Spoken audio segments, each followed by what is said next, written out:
It's time for a mock draft.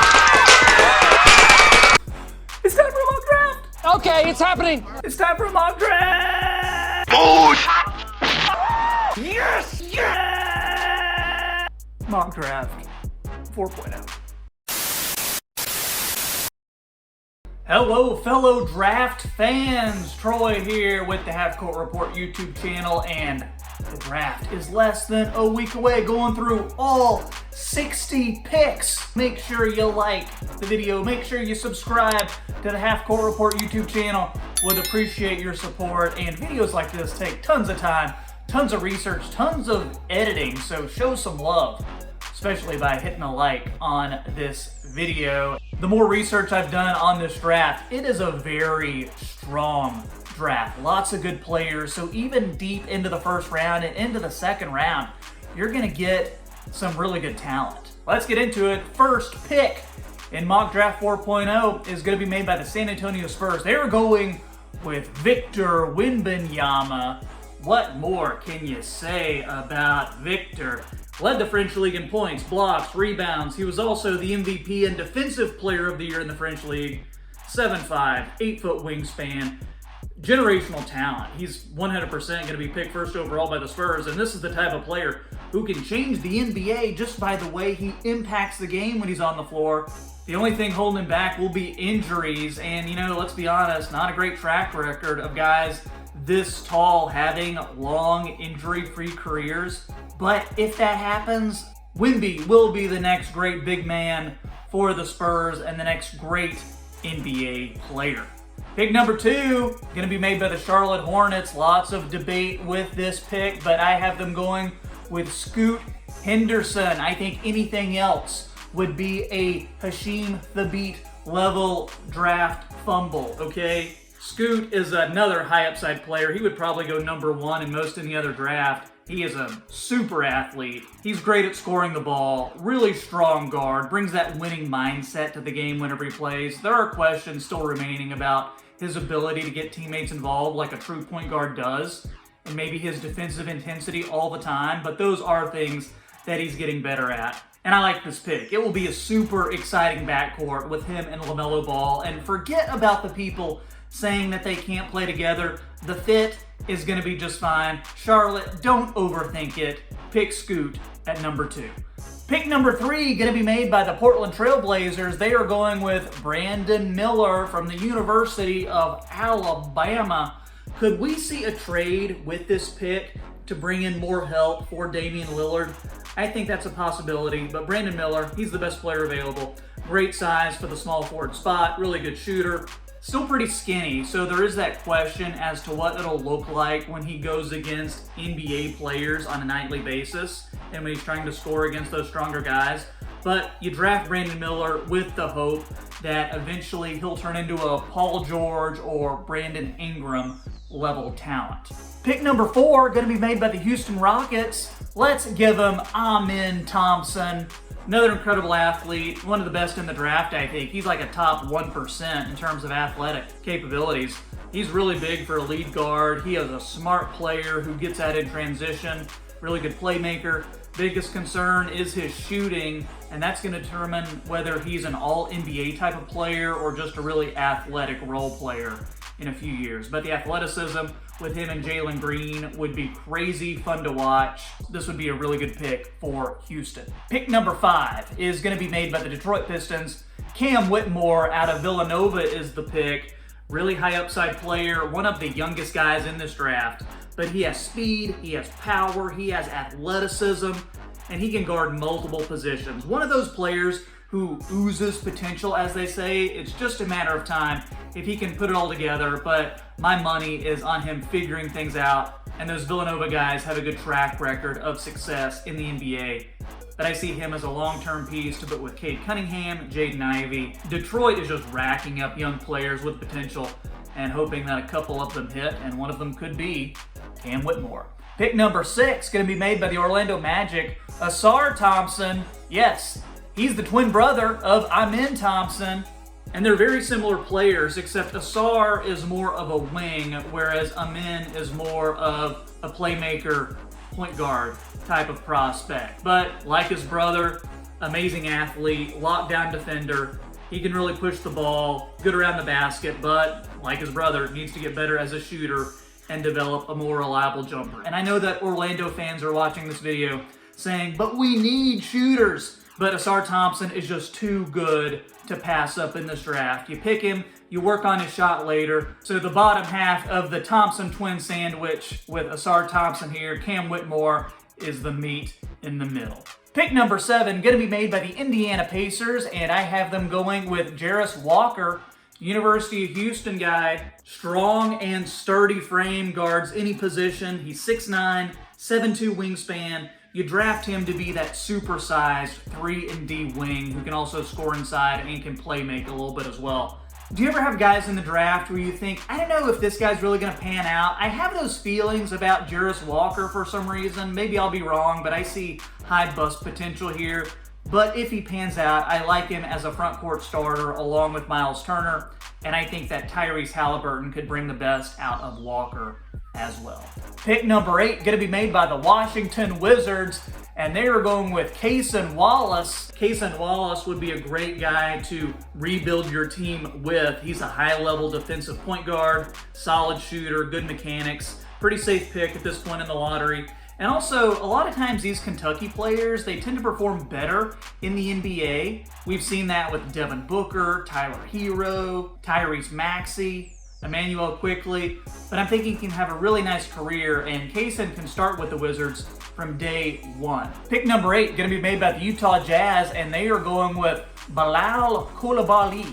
He's another French player, teammate actually of Victor Wembanyama, one of the youngest players in this draft. He's about 6'7", 6'8", strong and athletic player, still pretty raw, and he's not a huge offensive threat, but he is improving.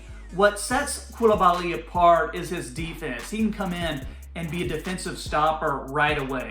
So think of it like this. 18 months ago, he was not even on the draft radar. But here he is going at pick number 9 to Utah, and I think if he continues this career trajectory, he could be an OG Anunoby kind of player. So I think this would be a home run pick for the Utah Jazz to add to their core of Lauri Markkanen and Walker Kessler. Pick number 10, going to be made by the Dallas Mavericks, and they were going with Derek Lively II, and he's a huge dude who's a rim runner, block shots, long player with lots of defensive potential. Stats from this year at Duke don't really jump off the page, as you can see right here, but he was a great player in high school. ESPN had him ranked as the #1 guy coming into college. So maybe you have him be your backup for a year or two, and I feel like he can eventually turn into a Mitchell Robinson or Tyson Chandler type of player if we're looking on the high end. But Dallas needs size, and I think playing with Luka and Kyrie, assuming he re-signs, they would put him in good spots to succeed. Pick number 11, we've got the Orlando Magic again with another lottery pick, and they're going with Grady Dick for their pick. He is the best shooter in the draft as far as I'm concerned, and I've had him mocked here for a really long time. He's just too perfect of a fit for a team like Orlando that needs shooting. He's 6'8", decent passer. I hear a lot of questions regarding his defense, so it'll be important that with him going to Orlando, he has some established defenders on the team, and guys like Franz Wagner, Markelle Fultz, Jalen Suggs, so you can hide him on defense a little bit. But Orlando, they need shooting, so this is a good spot for Grady Dick, Orlando Magic. Pick number 12, going to be made by the Oklahoma City Thunder, and they are getting a steal with this pick. Taylor Hendricks has fallen a little bit in this mock. He is a long and rangy, high upside player. He can hit the 3, he rebounds well, he's a lob threat, runs the floor pretty good, tries hard on defense. He's the type of player a team is going to want in terms of a big man who can conceivably do it all. So I see him and Chet Holmgren as really nice long-term front court pieces. Bit of a fall for Hendricks on this mock, so the Thunder, they got to take him if he is here. Pick number 13, the Toronto Raptors are going with Kobe Buffkin. He's really fast rising across this NBA draft. Came on strong toward the end of his year at Michigan. Really young player for a sophomore. He's actually younger than the Thompson twins, Brandon Miller. He's actually younger than his teammate Jett Howard, who you'll see later on in this mock draft. But Kobe is good at creating his own shot. Needs to put this all together and be more consistent, but he could end up being a steal this late in the lottery. And what is really special about him is he can lock up guys on defense, and I feel like that can be developed even more. He's got length with that 6'8" wingspan, so I see him guarding lots of positions. I saw a comment on the interwebs where they compared Kobe Buffkin to a bizarro Jordan Poole that actually plays defense. Pick number 14, gonna be made by the New Orleans Pelicans. Anthony Black from the University of Arkansas, the first of several Razorbacks we'll see in this draft.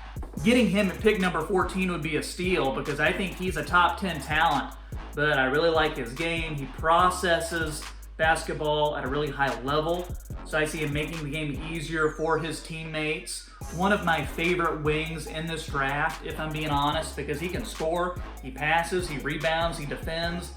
Some questions about his shooting, so he'll need to fix that up a little bit, but this guy is going to impact winning.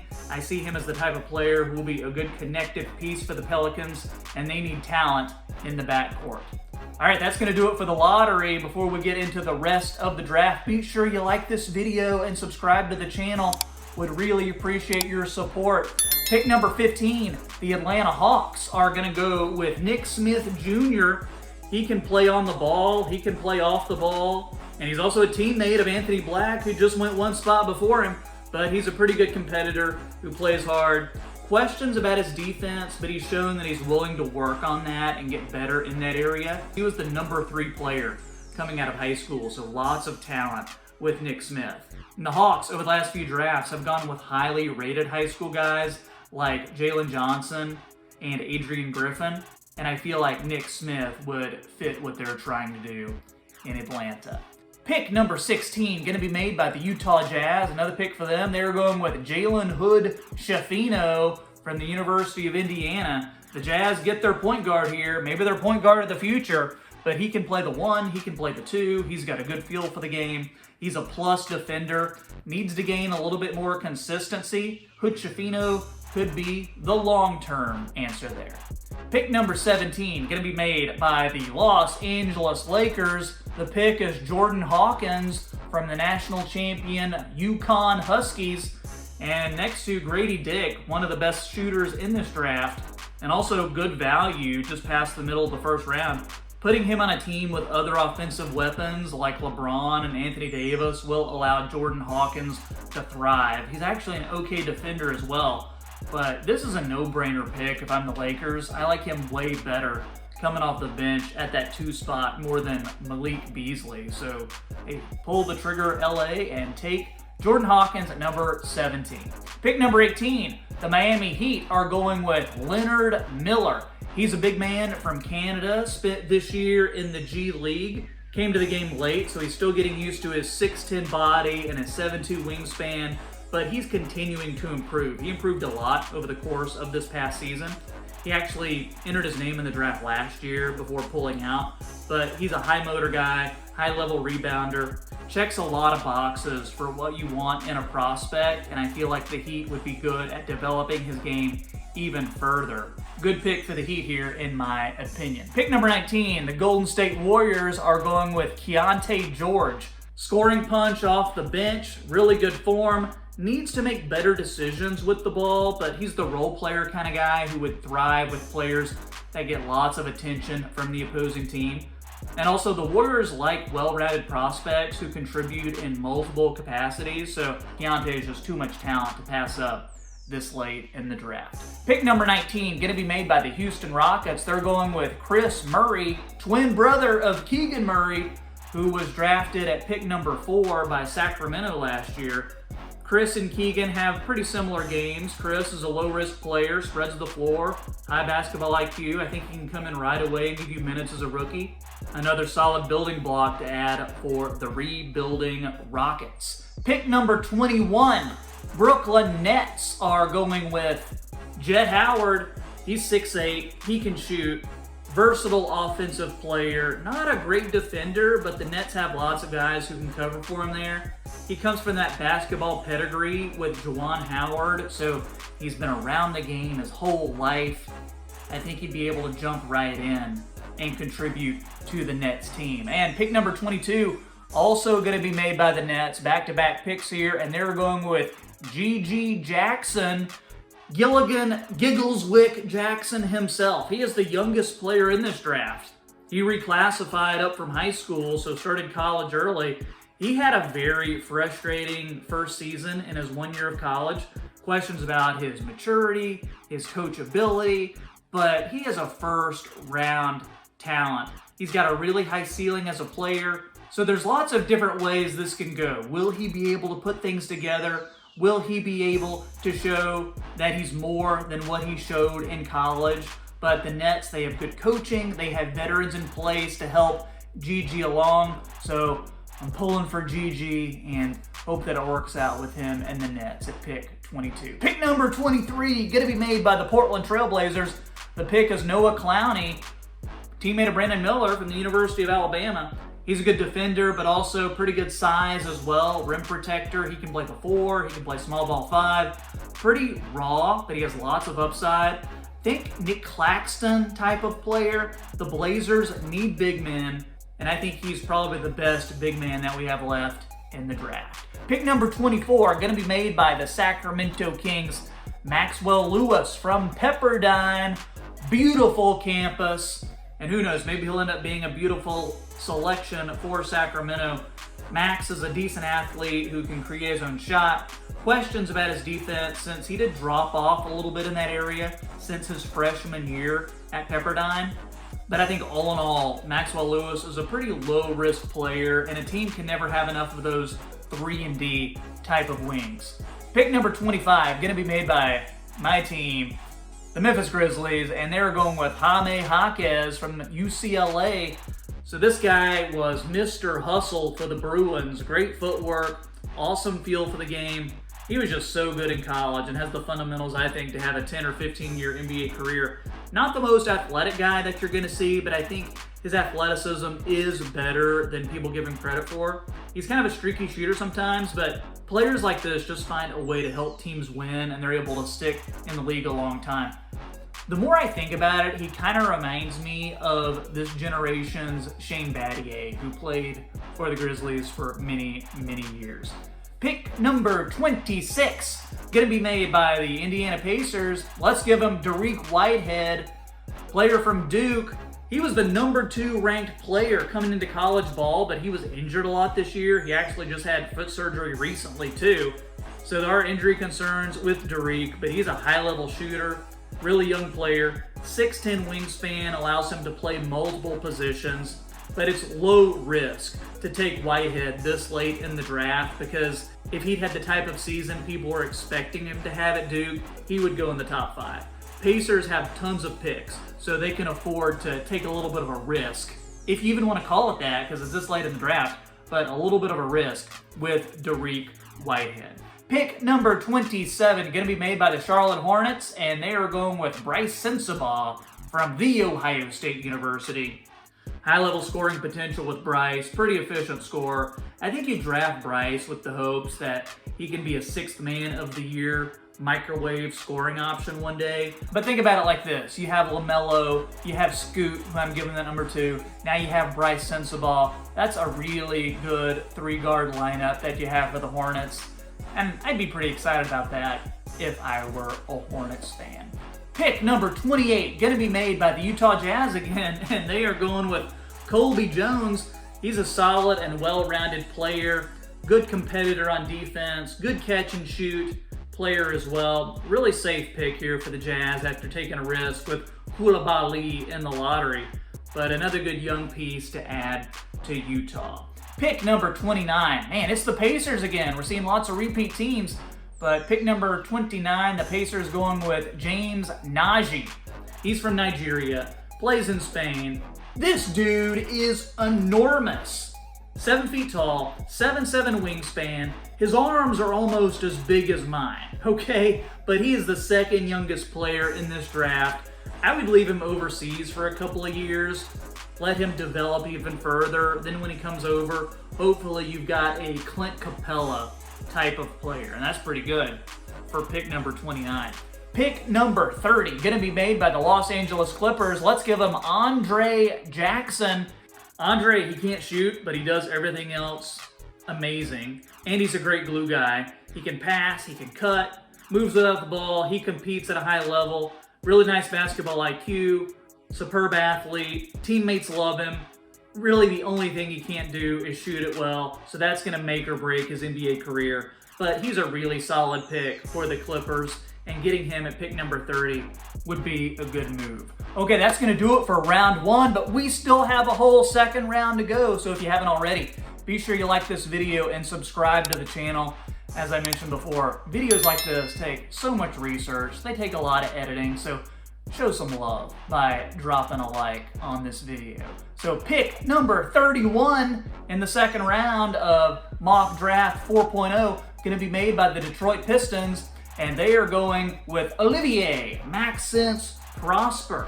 You down with OMP? Oh yeah, you know me. He is a do-it-all forward. He is an energy guy. Great body for the NBA. Really good glue guy who sets screens. He works hard on defense. His three-pointer is improving, so that's coming around. Went to school at Marquette, and hey, now he's down the road in Detroit. Only about a 6-hour drive, but I love the young pieces that Detroit is putting together.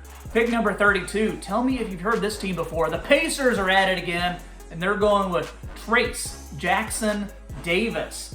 This is the perfect team for TJD. He went to Indiana. His dad, Dale Davis, played 10 seasons for the Pacers, but TJD plays with an edge, and I think Tyrese Halliburton will love throwing lobs to him. He's shown the ability to be a playmaker and a pretty good on-ball defender. He's not a shooter, and he's a little bit undersized for that 5 spot, but I think he brings so much to the table that you can look past it. Would love Trace Jackson Davis, and who knows, he may even go in the late first round to one of the Pacers' later picks. But I don't know, I feel like Trace Jackson Davis to the Pacers is just gotta happen, right? Pick number 33, the San Antonio Spurs have this pick, and they're going with Rayon Rupert. He's a French prospect, really high-level defender. Started as a point guard, but then he grew to 6'6" and has that 7'3" wingspan. Shooting is a concern, though. He'll have to work at it, but the Spurs can develop him like they've developed a lot of their players in the past. And now, Victor Wembanyama has a guy that he can speak French with in the locker room. So, seems like the perfect fit to me. Pick number 34, gonna be made by the Charlotte Hornets. Let's give him Kobe Brown. This is the David Roddy of this year's draft, okay? He's a beefy wing who can also play make. He shot it well from 3 last year at school, and he hustles. I think he'd be a good pick to add to the Hornets' big man rotation. Pick number 35, going to be made by the Boston Celtics, and they are going with Brandon Podziemski. The only concern with Podziemski is, will he be able to defend at the NBA level? But the Celtics are so good in that area, maybe they can hide him a bit on that end. But Podziemski's shooting is out of this world. He tries hard, he's a really good competitor, and he can rebound like crazy for a guard too. So I see Brandon going to Boston. Pick number 36, going to be made by the Orlando Magic. Let's give him Ben Shepherd at this pick. He was a dominant shooter in college last year, but he does need to show it wasn't a fluke, because last year was his best shooting year. He's a capable defender. He's a good pull-up shooter. See him as maybe a poor man's Luke Kennard kind of player. Now with Grady Dick, though, the Magic have 2 of the better shooters in this year's draft. Pick number 37, going to be made by the world champion Denver Nuggets. They're going with CD Sissoko, super competitive. He's an improving shooter, really nice defender, high motor, high upside pick. I see him getting comparisons to Jeff Green, and Jeff Green did great in that Nugget system, so I like Sissoko here for the Nuggets as well. Pick number 38, going to be made by the Sacramento Kings. Let's give them Tristan Vukcevic. Stretch big. He has the skill to score from all over the floor. Damn, a poet didn't even know it, but he has major steal potential if his defense progresses. He does need to be better at scoring inside. And like I mentioned, that defense can be kind of yeesh sometimes, but this would be a good pick for the Kings if it all pans out. Pick number 39 going to be made by the Charlotte Hornets, and they're going with Jordan Walsh. He's another Arkansas Razorback. This dude was a top recruit coming into college, 6'7", 7'2" wingspan, I love his measurements for a 3-and-D wing. He's a monster athlete and a superb defender. He does need to get better with his shot, but I think he's going to do it. He just has that skill to make that happen. I'm on Jordan Walsh Island. You need to check out the high-rise that I'm building here. Pick number 40. It's the Denver Nuggets again, and they are going with Julian Phillips. He has a similar skill set to Jordan Walsh, who I just mentioned.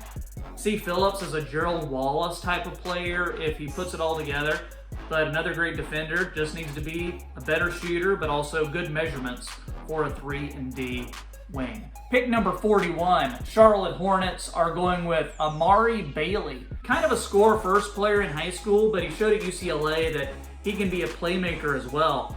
Aggressive player in transition. He's a former 5-star recruit, so I think you can take a pretty good chance on Amari Bailey in the 40s. Pick number 42, going to be made by the Washington Wizards. They're going with Marcus Sasser, spark plug scoring guard who also plays hard on defense, streaky shooter. He's a little bit small, and he's not a true floor general type, but he always shows effort, and he's got that dog in him, as they say.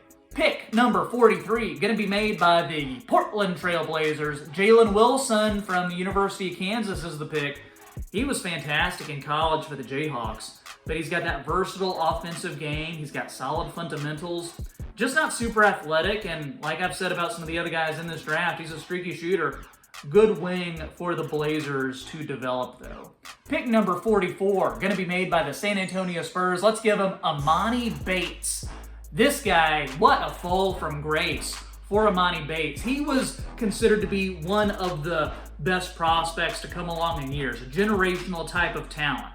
But the thing about him, his progression as a prospect just kind of slowed down, and his ceiling appears to be much lower than what we thought it was going to be. Still though, Bates is a great scorer. He creates well for himself. So that's an NBA skill right there, but he's pretty skinny and he has a negative wingspan. So he's going to have to show that he can do more than just score the ball. But I think Amani Bates is worth a flyer. Maybe sign him to a 2-way contract at pick number 44. Pick number 45, Memphis Grizzlies are back again, and they are going with Oscar Tshiebwe. University of Kentucky, really strong, high motor, dominant rebounder. Look at those numbers. Former National Player of the Year. He's a good defender, but not a rim protector, and he's not a floor spacer at all. But I do like him next to a defender like Jaren Jackson Jr. and just allow him to gobble up all the rebounds. I also like Tshiebwe's attitude and his approach to the game. I see him having a good career. Call me crazy.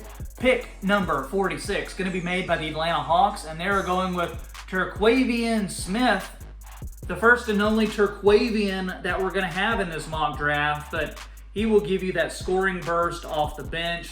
Not always super efficient with it, though. He's also super skinny, so he's going to need to bring more than just scoring, but worth a 2-way, I think. Terquavian Smith, Atlanta Hawks. Pick number 47, Los Angeles Lakers are going with Adama Sanogo, teammate of Andre Jackson and Jordan Hawkins on that UConn team. He's an undersized center, good interior presence. He's got that outside shot that he's been showing there from time to time, so we could have something with him stretching the floor a little bit, but I like him as a main roster player, especially for the Lakers who need big men. Pick number 48, going to be made by the Los Angeles Clippers, and I see them going with Julian Strawther here.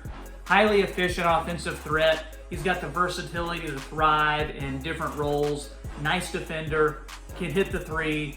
He's your prototypical 3-and-D player. Pick number 49, going to be made by the Cleveland Cavaliers, and I have them going with Ricky Council IV. Not sure about the other 3 Ricky Councils, but this one I think is a good basketball player. Maybe even NBA level. Big time athlete. Lob threat. Super clutch. And I think worth a gamble this late in the draft. Pick number 50, going to be made by the Oklahoma City Thunder. Drew Timme. It's Chet's former teammate from Gonzaga. Crafty player. Lots of low post skills. Doesn't hit the three. And there are questions about his defense at the NBA level. Timme, maybe not a modern NBA player, but I think guys like him can always find a role So let's reunite Chet and Timmy in Oklahoma City. Pick number 51 going to be made by the Brooklyn Nets, and they're going with Keontae Johnson. Remember a couple years ago when that University of Florida player collapsed on the court during a game? Well, after being in a coma, after being away from basketball for 2 years, after transferring to Kansas State, he's back and he's being picked number 51 by the Nets. He's medically cleared for the draft. Keontae is a big wing. He can shoot it. He's a versatile defender. He's a good pickup this late in the draft. Pick number 52, going to be made by the Phoenix Suns. I have them going with Chris Livingston. Dr. Livingston, I presume. Yeah, he is great in the open floor. He's a big-time athlete. Top 15 recruit coming into college. Above-the-rim player, but he needs to show that he's got some translatable NBA skills. But I like him on a two-way for the Suns. Pick number 53, going to be made by the Minnesota Timberwolves. And Minnesota going with Jordan Miller. His game has been compared to Bruce Brown due to his defense, his feel for the game, and his positional versatility. And like some of the guys I've mentioned, he needs to improve as a shooter, but he checks all the boxes in other categories. Probably better than Josh Minot, who they got in the second round last year. Pick number 54 for the Sacramento Kings. They are going with Jalen Clark, another UCLA guy. He's a big-time athlete, rock-solid frame. Just look at him. He's huge. Power and agility. He was UCLA's best perimeter defender. Has that Achilles injury back in March, though, so no bueno there. But let's give Sacramento another California guy in Jalen Clark. Pick number 55, going to be made by the Indiana Pacers. I have them going with Azuolas Tubelis, Lithuanian player who played at Arizona. Highly skilled power forward, but his skill level is more of a wing. He also has open court ball handling, passing. Not sure how well suited he is for the modern NBA, but worth a flyer to pick Tubelis considering his really, really good college production. Pick number 56, and the Memphis Grizzlies are going with Landers Nolley. And he actually used to play for the Memphis Tigers, and he also played for Virginia Tech and most recently Cincinnati, but his shooting stroke is his main NBA skill. At this point, he's going to have to round out the rest of his offensive game. He'll have to improve his defense to make it in the league, but I like him on a two-way contract for the Grizz. Picks number 57 and 58 had to be forfeited due to some draft and free agency shenanigans by those two teams. I can't recall exactly who was picking in those spots, but the NBA took those picks away, so we're going to go straight to pick 59. That's going to go to the Washington Wizards, and they're going with Mojave King. So I worked with a girl one time who called the Mojave Desert the Mojave, and I'll always remember that when I see this word. But Mojave King might be an NBA level player someday. He's a 6'5" guard from New Zealand, most recently playing in the Australian League. He's got a strong frame with some NBA skill, so you leave him overseas, hope he develops into something someday. Basically, if you're still watching this video, I kind of just wanted to tell my Mojave story. So hope you enjoyed it. And the final pick number 60, going to be made by the Milwaukee Bucks, Milwaukee Algonquin for the good land. They're going with Omari Moore, impressive athlete. He's got good size, he's got good length, he can really play above the rim, good handles, good passer, good decision maker on the court. And tell me if you've heard this before, just needs to be a little bit better of a shooter. Well, that is going to wrap up Mock Draft 4.0.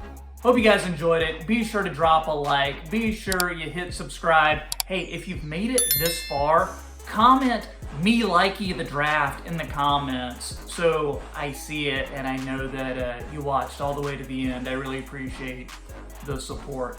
Guys, I am psyched for the draft coming up in just a few days, and I think it's going to be a good one. My wife is already going to make me a really nice Italian meal that I can eat while watching the draft. It's like my Super Bowl. So hope you guys enjoyed this video. Hope you enjoyed the draft, and I will have more content after the draft, and yeah, we'll go from there and see what other videos we can do. Thanks, guys. This has been Troy with the Half Court Report, and I'll catch you next time.